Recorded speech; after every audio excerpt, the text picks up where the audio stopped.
The Pac-12 has not made any move on any topic.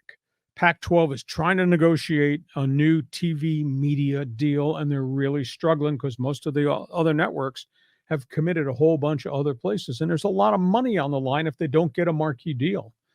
Now they're talking to the CW network, which does not do sports aside from LIV golf, which they don't do very well. Right. They're talking to Amazon and other people about streaming, but you're not going to get megabucks streaming, and you're not going to get visibility streaming. So they're really painted into a bad corner. And because they haven't done the media deal yet, there's been no bid handed out to take the Pac-10, which it will be when Southern Cal and UCLA leave, and expand it. That means there's been no offer yet to San Diego State, and been no offer to SMU.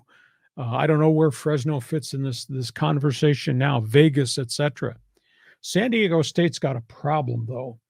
The Aztecs exit fee to leave the Mountain West is $17 million till July 1st. After July 1st, it's $34 million. Whoa. San Diego State has already said we cannot afford to pay $34 million to exit, because that would eventually wipe out all the money they'd be getting from the Pac-12 conference. And then San Diego State's got the NIL issue. Their pot of gold is a lot smaller than a lot of people, and that's why their players have been cherry-picked to go other places. So, and the Aztecs, I think they'd like to be in the Pac-12, but now this window, it's going to happen in June, because if we get to July 1st, then that fee goes up, and is the Mountain West going to let them out? Is the Mountain West going to say, okay, we'll let you have a reduced thing, or are there going to be deferred payments? So they're going to be paying the Mountain West for 5 years if it's $34 million. So tough situation, but this is all part and parcel because the Pac-12 has not been able to get a TV deal done. Well, remember like about 10 years ago where they went to the Big East? Oh, that was a bad idea. And then the whole thing blew up and the conference kind of disintegrated around football. I'm worried the same thing's going to happen with the Pac-12. That this conference is going to start to dissolve because it's already kind of the weakest of the Power Fives, right? So, we'll see what happens. Maybe the Big 12 just seems to make a lot more sense, and that they have a lot more momentum as a conference. Well, they do, but is the Big 12 going to go to 20 teams? I mean, are they going to take the corner schools, Arizona State, Utah, Colorado? Are they going to take Oregon and Washington? How many teams are going to have in that conference, and does that conference make sense? I mean, you're an Oregon Duck. What sense does it make to go play at West Virginia?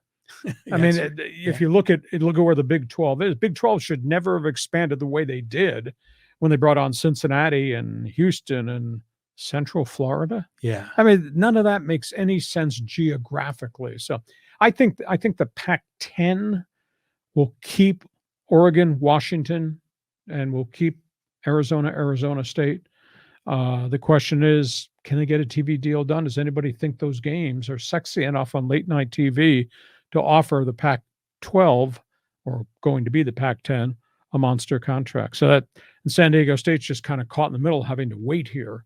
It's a very, very complex issue. J.D. Wicker said that he's patient, that he's not going to get rushed into making a decision. But, the Pac-10,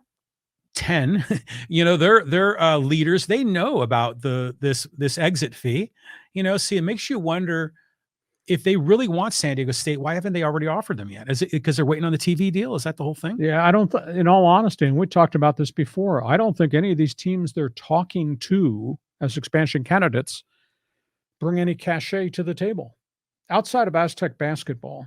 And that might have been a one-time one-off, what happened last year at San Diego State. What else do these schools bring? What does SMU bring? What does UNLV bring?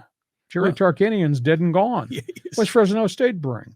Well, UNLV is a decent sized market, right? I mean, as far as television goes, SMU, you're in the Dallas market, but the schools themselves aren't that sexy. Yeah. So this is a weird fit, but I think that the first thing is the Pac-12 has to come up with a strong TV deal, and then they'll make their moves. But then is it post July 1st? And what does that do to San Diego State's ability financially to cope with that transaction? Because that transaction is not just moving to the conference. That transaction is you got to be a player in the NIL world. And That I'll too, tell you yeah. what, they're not offering anywhere near what Oregon, Washington, Oregon State, these other schools are offering. So we shall see where that goes. Hey, Lee, did you see the news about Lamont Butler earlier today? Coming back to San Diego State for his final year, that's great news. He went through the whole NBA evaluation process. We're waiting to see what Jadon Ledee does. There's not been word yet. I get a sense that people are tampering with him and whispering in his ear, go be an NBA second round draft pick this year with that NBA body, and then you'll play yourself to a big contract. So if he comes back, he'll be a first round pick next year, but if he goes to the NBA right now as a second round pick and he's on somebody's roster, and growing and learning and going through all the regimen of what an NBA player goes through, maybe he's changed his mind because people are whispering in his ear. That's what I think. Yeah. Well, I know as an Aztec fan, I'm happy Lamont is coming back, but he could be, maybe a first round pick next year if all goes his way. Exactly.